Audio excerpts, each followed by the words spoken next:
They say love don't always ride in on a white horse. Sometimes it limps into town with dust on its boots and thunder in its heart. That's how Jesse Jones arrived in Dry Creek, Wyoming, back in the summer of '86, dragging behind him a past too heavy for any one man to carry. Jesse weren't much to look at when he stepped off that rickety stagecoach, broad-shouldered, lean, with a faded blue duster coat, and eyes the color of a storm cloud rolling in over the plains. He tipped his hat to nobody in particular, as if the town didn't rightly deserve a proper introduction. Dry Creek was the kind of place where a man could vanish if he kept to himself and didn't stir up trouble. Problem was, trouble had a habit of finding Jesse, even when he didn't go looking.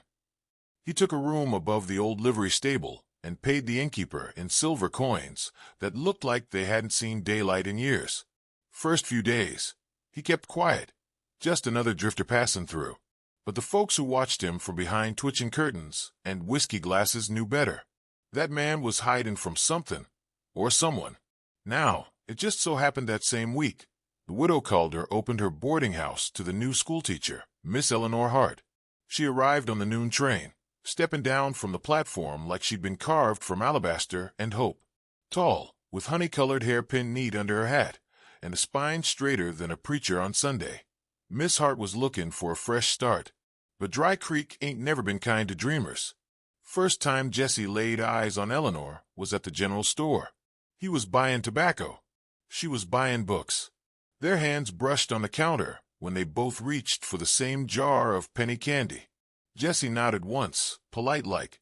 Eleanor offered him a smile, soft and cautious, like a sunrise peeking over the hills. He tipped his hat, but didn't say a word. Later that week, word spread that Bart Partain's boys were headed back through the territory. Mean, rust-covered men who rode like devils and drank like the world owed them a bottle for every sin.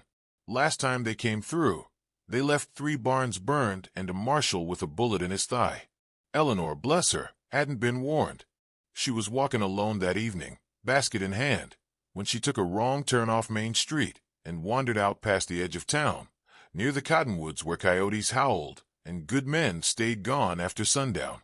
That's where Jesse found her. He didn't mean to be out that way, just riding slow, letting his horse cool. But he heard the voices, sharp Logan, the kind that made the hair on your neck stand up. Then he saw her, cornered between a fence post and the gnarled arms of 3 men too drunk to know decency from death. Jesse didn't hesitate. His colt came up clean, barked once, twice. The 3rd man ran before Jesse even turned his head. Eleanor dropped her basket, breathless, clutching at her shawl. He walked her home in silence. At her doorstep, she looked at him, eyes wide and bright with unshed tears. "You saved my life," she said. He looked away. "Didn't do it for thanks, ma'am." "But you did it." Jesse tipped his hat. Ain't no man worth his boots would have stood by. She opened her door, paused. "If you ever need supper, I'm usually alone." Jesse nodded. "Might take you up on that." And just like that, something changed. There's a wind in the west that don't just carry dust. It carries memories, sharp as a knife and twice as stubborn. Jesse Jones knew that wind. He'd heard it whisper through canyon walls, and he'd felt it tug at his coat, like a ghost begging him to turn back. But he never did. Couldn't. Not then, not now. After that night, folks in Dry Creek started looking at Jesse different. Some with gratitude, most with suspicion. It wasn't just that he'd drawn his iron. It was how he did it. Fast. Precise. Like a man who'd done it more than he ought to admit. Miss Eleanor Hart didn't say much to folks either. But when she spoke of Jesse, her eyes said plenty. There was a warmth in her voice, the kind that ain't easy to find once the world's roughed you up a bit. She started inviting him to supper more regular, claiming it was just neighborly. But everybody knew better. Jesse always came late, always left early. But when he was there, he was present, quiet listening, his eyes watching her like she was the last piece of peace he might ever hold. Then came the fire. It started 2 farms down, near the creek where dry brush grew thick. Wind caught it, fanned it mean, and by the time the town bell clanged, it was already licking at the edge of Eleanor's fence. Jesse heard the cry before the smoke. He was working behind the livery, fixing the wheel of a supply cart when the alarm went up. He didn't pause, just dropped the wrench, jumped into the saddle, and rode like hell toward that orange glow rising over the rooftops. Eleanor was outside already, trying to lead her mule out of the barn, skirts singed, hair loose and wild. The fire had jumped the road, and her back porch was starting to crackle. Jesse didn't call out. He didn't ask what she needed. He just grabbed her by the waist, lifted her onto his horse, and turned back toward the town, the heat singing the back of his neck. They made it just before the porch gave way. That night, half the town gathered in the chapel basement while smoke curled against the stars above. Children cried, old men muttered prayers, and Jesse stood near the door, watching the shadows. Eleanor came to him, stood on her face, hands trembling. "You didn't have to save me again," she said, voice low. He looked at her, his face unreadable, then softly said, "Ain't about have to." She searched his eyes. "Then what is it about?" Jesse looked away. "Don't know. Just feels like maybe I've been walking a long road for a long time. And maybe, just maybe, it was lead in here." Eleanor didn't say nothing for a moment.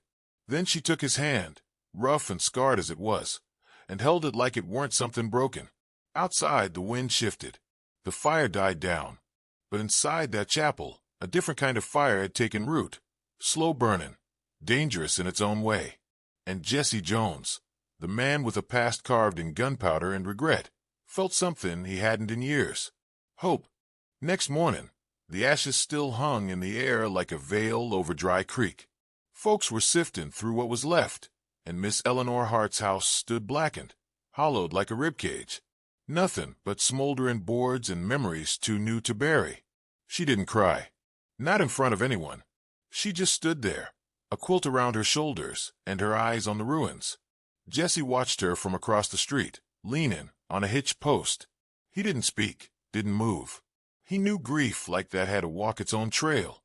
But later that day, when the town was quiet and the smoke had thinned, he showed up at her side with 2 boards, a hammer, and a look that said, "I'll help." They rebuilt in silence. Jesse did the lifting, Eleanor the sorting. Found her mama's locket in the rubble, bent scorched but still shut tight. She clutched it to her chest, and Jesse saw her jaw tighten like she was biting back a storm. That night, she cooked over an open fire behind the remains of her home. Salt pork and beans. Jesse stayed, sitting on an old crate, legs stretched, hat low. Neither said much, but there was a comfort in the quiet. The kind you don't find often. The kind you remember when you're dying. "You ever lose something you couldn't replace?" she asked, eyes on the fire. Jesse didn't look up. "Every man worth his boots has." "What did you do?" He hesitated, then said, "Kept walking. Never said goodbye. Just kept going." Eleanor nodded like she understood, like maybe she'd been doing the same for years. Then came word Bart Partain was coming back. Not just as boys this time. Him. Bart was Jesse's past made flesh. They'd rode together once, back when Jesse still believed in vengeance and lead. But Jesse left that life, left Bart, after the war, after something happened out near Cimarron he never spoke of. Bart didn't take betrayal kindly. So when word reached town that Partain and his riders were 2 days out, the whole town got twitchy. Sheriff Wiles was old, mean, and mostly blind. No help. The mayor had the spine of a fence rail. And the rest? Farmers and shopkeepers. No match for Bart's gang. That night, Jesse sat alone on the steps of the church, watching the moon rise over blackened rooftops. Eleanor came and sat beside him, bringing a flask of something sharp. "They're coming for you, aren't they?" she asked. He nodded. "You running?" He looked at her long and slow. "I did enough running. Time to stand." "You'll die. Maybe. But not alone." That was the first time she touched him. Not by accident. Not out of gratitude. Just laid her hand over his and let the silence stretch. "I ain't afraid," she said. Jesse didn't say nothing. Just turned his hand over and held hers back. They sat like that until the wind picked up and the stars blinked down like they were holding their breath. By the time Bart Partain's gang rode into Dry Creek, the sky had turned the color of bruised peaches, sunset gone sour. 12 riders. each one meaner than the last. Dust followed them like a curse, and their silhouettes stretched long over the road, like shadows of death itself. Bart rode at the front, tall in the saddle, his black duster fluttering like crow wings. Silver pistol on each hip, a jagged scar running from his temple to his jaw. Ice cold, empty. Jesse knew that look. He'd helped carve it. Jesse was waiting. Hat low, coat buttoned, rifle slung across his back. He stood in front of Eleanor's rebuilt porch, though there weren't much porch left to speak of. He didn't flinch when they stopped, just tipped his head and said, "Didn't think you'd come yourself." Bart dismounted slow, grinned. "Ain't every day I get to finish a story." Jesse stepped down from the porch. Maybe it's time the story changed. The townsfolk watched from shuttered windows, behind half-closed doors. Dry Creek didn't breathe. The sheriff was nowhere in sight, which was just as well. He'd have been one more body on the ground. "You run long enough, Jesse," Bart said. "Always knew I'd find you." "I stopped running. I noticed," Bart said, glancing around. "You even settling down? Got a schoolmarm now." "I'm touched." Jesse didn't rise to the bait. "Ain't your business." "It is if she's in the way." That's when Eleanor stepped onto the porch, not with a gun, just with a stare like ice water and a Bible clutched to her chest. "Then you'll have to shoot me first," she said. Bart chuckled, but Jesse didn't. "I ain't letting you touch her," Jesse said, voice flat as the plane. Bart's eyes narrowed. "Then I reckon we got ourselves a reckoning." The fight came fast. Jesse moved like a man remembering who he was. His rifle barked once, took a man clean off his horse. Then another. He dropped the gun and went to his sidearm. 2 more shots, 2 more riders fell. But they weren't unarmed either. Lead flew like hornets. One clipped Jesse's shoulder. Another grazed his thigh. But he didn't fall. Eleanor dragged a wounded man behind the trough. Then, without a word, grabbed Jesse's second pistol from the porch and fired. Caught one of Bart's men in the leg. Didn't kill him. Didn't have to. It was enough. Bart and Jesse faced off in the street, both bleeding, both silent. "You always were trouble," Bart said, raising his gun. "So were you," Jesse answered. They fired at the same time. Jesse hit Bart in the gut. Bart's bullet tore through Jesse's side. Bart staggered, dropped to his knees, then fell face down in the dust, arms stretched like wings broken mid-flight. Jesse stayed standing, just barely. Eleanor was at his side before the echo faded, pressing cloth to his wound, whispering his name like a prayer. "You stupid, stubborn man," she said. Jesse smiled weakly. "Told you I'd stand." And she held him there in the street, under a sky gone full dark, while Dry Creek exhaled for the first time in years. They stitched Jesse up on the pool table at McKinley's saloon, the town dock working by lantern light and whiskey breath. Eleanor never left his side. Not when they cut, not when he screamed, not even when he passed out cold. "Lucky," the doc muttered, wiping his hands on a rag that used to be white. Any deeper and that bullet'd be shaking hands with his spine. Eleanor didn't answer. She just kept holding Jesse's hand, like if she let go, he might drift off for good. When he woke 2 days later, the first thing he saw was her face, tired, smudged, beautiful in a way only the weary can be.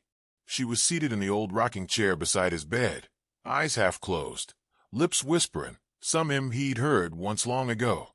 "Did we win?" he rasped. She blinked, smiled. "You did." He nodded once. "Thought so. Hurts like hell." "You're alive. Still counts, I reckon."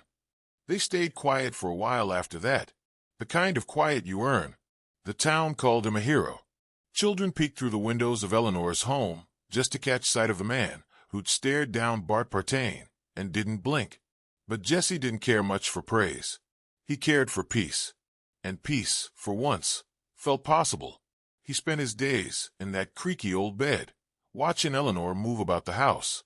She read to him, mostly Emerson, a bit of scripture, and sometimes her own thoughts, scribbled in a little blue journal he'd never seen before. Her voice was soft, steady, the kind that could hold a man together when the rest of him wanted to fall apart. "What are you writing in there?" he asked one afternoon, propped up with a pillow behind his back. She glanced up, startled. Didn't know you were awake. I pretend sometimes, he said with a smirk. Your voice is better than morphine. She hesitated, then turned the journal toward him. It's about you. He raised an eyebrow. Not just you, she corrected, cheeks tinted pink. About us. This town. Me. What it means to start over. You think I'm worth writing about? I think you're the first man I've met who didn't run from his past, she said, even when it bled. He was quiet for a long spell. That night, she helped him outside for the first time since the fight. The porch had been rebuilt, and a chair waited for him there, set in square under the stars. He sat with a blanket across his lap, a cup of coffee steaming in his hands. Eleanor joined him, close but not too close. You ever think about staying? She asked. He looked out over the rooftops, the gentle hush of a town trying to heal. I used to think I wasn't meant to stay anywhere, he said. But then again, I ain't never had a reason to before. And now, he turned to her, his eyes softer than she'd ever seen. Now I do. And with that, the night settled gentle around them, and for the first time in a long time, Jesse Jones didn't feel hunted. He felt home. Peace don't come easy to a man like Jesse. Even when the land quiets and the blood stops spilling, there's still the ghosts, uninvited, persistent. They sit beside you in the silence, whispering things you can't forget. Jesse had plenty of those, and now that he was still long enough to listen, they came calling. It started with the nightmares. He'd wake up gasping, soaked in sweat, reaching for a gun that wasn't there. Eleanor was always near, never startled, never judging. She'd sit beside him and hold his hand till his breath came steady. You should tell me, she said one morning, hand tucked around a chipped mug of tea. What happened before Dry Creek? Jesse stared at the fire, jaw clenched tight. You sure you want to know? She nodded once. You don't heal from what you won't name. So he told her. He told her about Cimarron, where he and Bart Partain had rode with the Dakota Ridge gang. About the job gone wrong, a stagecoach full of folks, not gold. How Jesse had tried to stop it when he saw the child clutching her mother's dress. How Bart laughed and pulled the trigger anyway. That was the last straw, Jesse said, voice hoarse. I killed 2 men that night, my own, not theirs. Took the girl and ran. Never looked back. Eleanor didn't speak for a long time. Just watched him with those steady eyes that saw deeper than most dared to look. You did the right thing, she said. I should have done it sooner. Maybe. But you did it. For the first time, Jesse felt like maybe he could look that ghost in the eye and not flinch. The town kept rebuilding. Folks tipped their hats to Jesse. Some asked him to teach their boys how to shoot. He declined. Said the only good shot was the one you didn't have to take. But not everyone welcomed him. Late one afternoon, a letter arrived at the boarding house, sealed in red wax, with no return mark. Eleanor handed it to him, brows pinched. Inside was a single sentence, written in a rough, slanted hand. You can't outrun blood. Eleanor looked at him, pale. Who? Someone I wronged, Jesse said, fingers tight around the note. Or someone who thinks I did. He burned the letter in the stove, but the smoke lingered longer than it ought to. That night, Jesse walked the perimeter of Eleanor's property. Every fence post, every gate, every shadow. And when he returned, she was waiting on the porch, arms crossed. You think they're coming? Maybe, he said. You gonna leave? He looked at her, long and deep. Not again. Then I'll stand with you. He opened his mouth, but she stopped him with a look. You don't get to protect me by vanishing. If we're doing this, we do it together.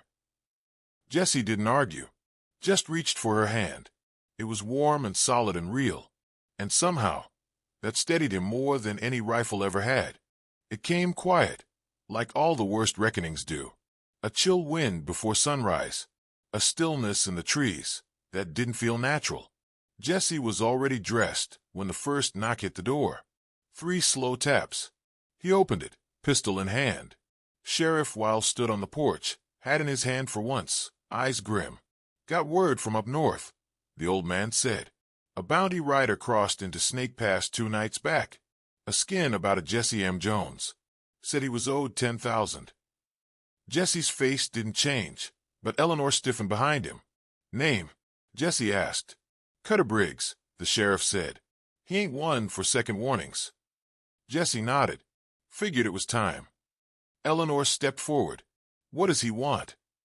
Jesse's head. Wiles answered, "On a spike, if he gets fancy."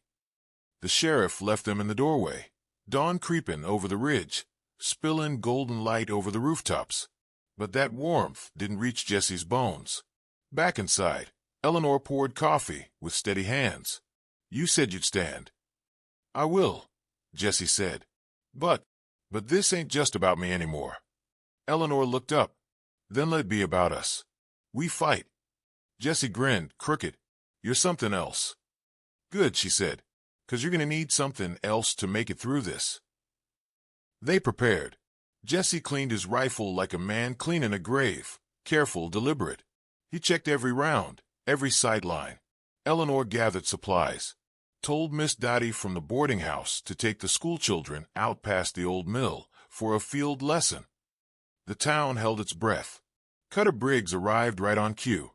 He rode a black horse with a brand on its flank and wore a long coat that flapped like crow wings.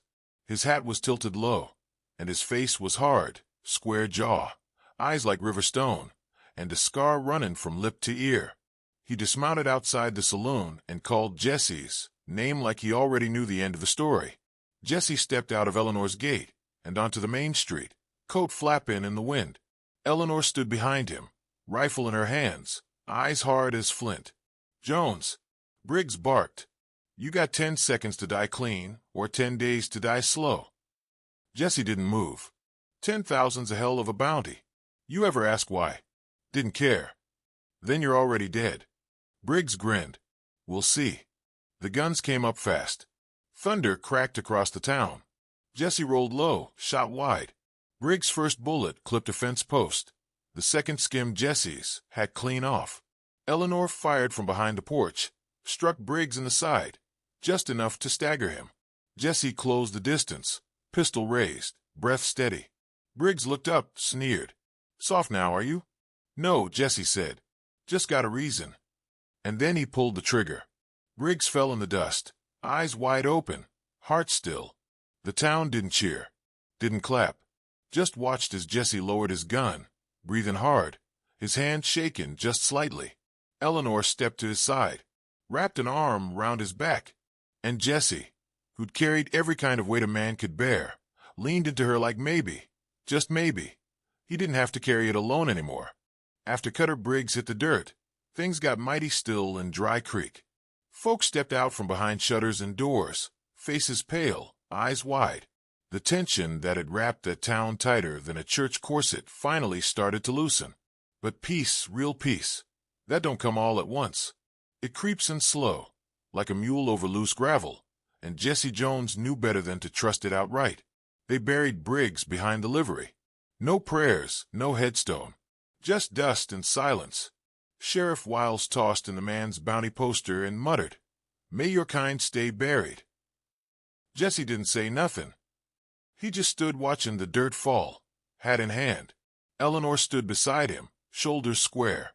She hadn't slept since the fight, and he knew it, but she looked calmer now, like she'd set down a burden even heavier than a rifle. That night, the town finally exhaled. The saloon opened its doors again. The schoolhouse lit its lantern. And Jesse, he took Eleanor's hand, slow and certain, and walked her to the riverbank just outside town. They sat there on a fallen log, watching the moon skim the water. "You could leave now," she said, not accusing, just honest. "Ain't nobody left to chase you." "I know," he said. "You stayin'?" "I want to." Eleanor looked at him, brows drawn.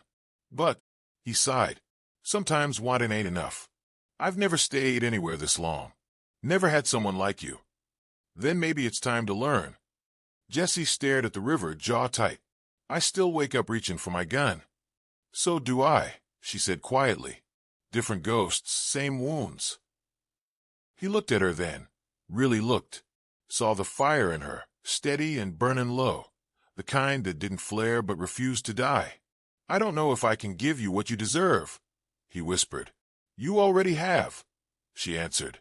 You came back. You stood. You chose to stay. He reached for her hand again, this time not because he needed anchoring, but because he wanted her beside him. They sat until the stars blinked overhead, quiet and whole. Next morning, Jesse woke with the sunrise. The first time in years, he hadn't dreamed of blood or fire. He pulled on his boots, stepped outside, and found Eleanor already in the garden, sleeves rolled, dirt on her hands, hair undone. He walked over, crouched beside her, and took a trowel, without a word. "What are you planting?" he asked. "Lavender," she said. "I like the smell." "Never planted nothing before," he said.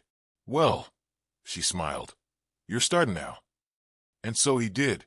The rains came early that year, not the soft kind that kisses the earth back to life, but the heavy, thunder-rattling, soul-soaking kind that turns roads to rivers and roofs to sieves. Dry Creek wasn't built for water. It was a dust town by nature, accustomed to droughts and desperation. But the storms rolled in thick, one after another, like the sky itself had unfinished business. Jesse Jones watched the clouds boil over the hills from the edge of Eleanor's porch, one arm wrapped in her quilt, the other holding a mug of her bitter-as-regret coffee. He'd started sleeping inside her home now, first on the couch, then beside her, quiet and careful, like a man unwrapping a miracle. But rain brings memories, same as whiskey. One night, lightning split the sky, and Jesse jolted upright, breath short, chest heaving. Eleanor reached for him. "It's just the storm." "I know," he said, but his hands were shaking. Next day, he rode out to the old cemetery by the cottonwoods, where he'd once buried pieces of himself. There he carved a name into a bare stone, Anna Marie Jones. "She was my sister," he told Eleanor later, voice hoarse. "Died at 15, caught between a war and a man's rage." Eleanor sat beside him on the floor, legs tucked beneath her, her presence quiet as dusk. "I couldn't save her," he said. "You were a boy," she replied. "You ain't that boy no more." He looked at her. "But I carry him." She took his hand. "Then let him walk beside you, not ahead." In town, the school roof leaked. The saloon's front doors swelled shut. The river jumped its banks and turned the road into a swamp. Jesse helped patch fences, clear mud from porches, carry sandbags like a man who finally had a reason to sweat for others. But not everyone welcomed the new Jesse. Old Henry Sims, who'd lost a brother in Cimarron, spat at his boots one morning outside the post office. "You think shooting Bart Pertain makes you a saint?" Jesse didn't flinch. "No." "Then why are you still here?" "Because I got nowhere else I'd rather be." Sims stared long, jaw working. Then he tipped his hat and walked on. Didn't say sorry. Didn't need to. Jesse didn't expect redemption. Just space to keep walking. That night, thunder rolled so loud it shook the window panes. Eleanor sat by the hearth, reading by oil lamp. Jesse walked in, soaked from a trip to help the Millers dig a trench. He stood there in the doorway, drip pen, his face lit by that soft glow. She looked up. "You're gonna catch your death." He didn't move. "If I die tonight, I die home." Eleanor set the book down, stood, and crossed to him slow. "Then you'd better stay alive," she said, "'cause I ain't finished with you." She touched his face, traced the line of his jaw with fingers that knew pain and still chose gentleness. And Jesse, the man who had outrun every feeling but guilt, finally let himself lean in. Not like a man reaching for comfort, like a man coming home. Spring came slow to Dry Creek, like a tired old dog warily poking its head through the door, waiting to see if it'd get run off again. But it came just the same, green in the hills, wildflowers pushing through the dust, and the scent of sagebrush waking up after too long a sleep. Jesse Jones stood at the edge of Eleanor's garden, sleeves rolled, shovel in hand. The soil was still stubborn, but it turned easier now under his boot. Beside him, Eleanor knelt in the dirt, hands smudged with earth, cheeks pink from sun and laughter. They'd built a life, quiet, piece by piece. The schoolhouse had new windows now, thanks to Jesse's steady hands. The town saloon started serving stew and bread after Sunday services, and folks no longer whispered when Jesse walked by. They nodded. Some even smiled. One afternoon, Miss Dottie passed Eleanor on the way to the general store and said, "You tamed a wild one, dear." Eleanor just smiled and answered, "No, ma'am. He just finally found somewhere worth settling." But it wasn't all peace and petals.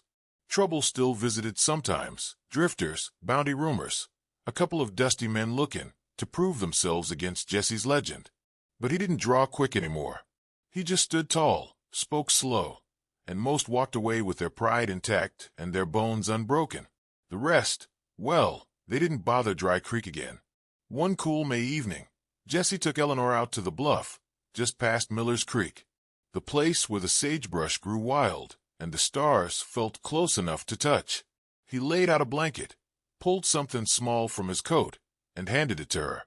A ring, simple silver, carved with the pattern of a hawk's feather. "I ain't got much," he said, voice low, "but I've got this life, and if you want it, it's yours." Eleanor looked at him, her eyes soft but steady. "I didn't fall in love with a man who had much," she said. "I fell for the one who stayed." They married that summer, under a cottonwood tree, with half the town watching, and the preacher weeping harder than the bride. The dance that followed ran long into the night. Jesse never danced before, said he didn't know how, but he learned, right there in the dirt, with Eleanor Logan in his arms, and fireflies flickering, like lanterns of the past finally setting down. Years passed. The garden grew. So did the town. And every now and then, a stranger would ride through Dry Creek, a skin about a man named Jesse Jones. Folks would nod toward the bluff and say, "You'll find him where the sagebrush blooms, tending his garden, holding his wife, and living like a man who finally stopped running." And that, friend, is how Jesse Jones found the one place bullets couldn't reach: love.